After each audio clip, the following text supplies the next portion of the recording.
Good morning and welcome to the Weekly Insights with John Plassard. The number of the week, 4. A few days before the American presidential election, I'm focusing on 4 market scenarios after November 3rd.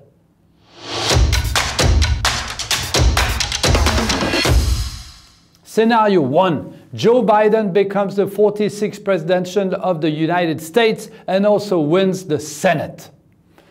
While many investors say they fear the impact of a blue wave on stock market indexes due to the expected higher taxes and greater regulation, the opposite could perhaps happen. First of all, because of the restoration of a certain calm at the American political level, but also at the geopolitical level. Second, it is unlikely that Joe Biden will implement a tax increase in the midst of the second wave of the coronavirus. He might even wait until the midterms election in 2022 to act.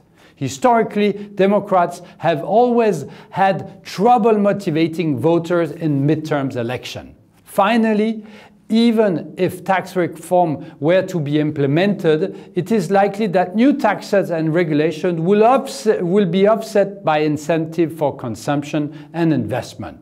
Likely winner will be renewable energy, high-tech industry, electrical vehicle and banks because of the yield increase.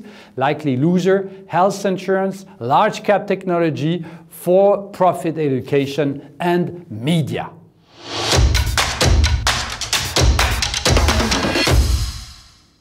Scenario 2. Joe Biden becomes the new president with the Republican Senate. If the Republicans were to retain the Senate, it is very likely that they would block further stimulus under a Democratic presidency, which would be detrimental to economic growth, corporate profit, and financial markets. However, the Fed may take further stimulus measures. Political parties have historically used obstructionist tactics when they were not in power to thwart the legislation.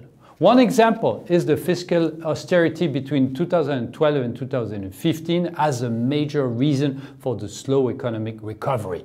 In this scenario, investors must prepare for lower return and greater volatility. They should then focus on liquidity, buying high-quality treasuries bills and corporate bonds.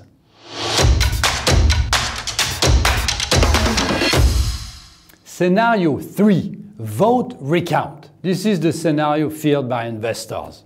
Just as in 2000, during the recount of the votes between Al Gore and George Bush, the S&P 500 will have fallen by nearly 5% at its lowest point before stabilizing.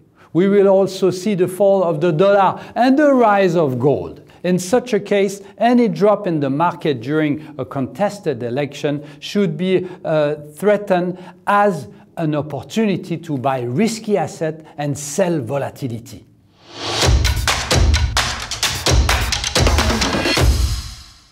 And finally, scenario 4. Donald Trump stays president with the Democratic Senate. It is the status quo that should prevail with, in the short term, very volatility, strong social protest, and the impossibility for Donald Trump to agree on any fundamental issue with the Democratic House and/or Democratic Senate. The winners in such a scenario could be technology, consumer discretionary, large cap, and investment grade bonds. Thank you, have a great week, and don't forget Wednesday morning CET time 8:30 live on YouTube, we will comment the presidential election. Keep on winning and read my morning.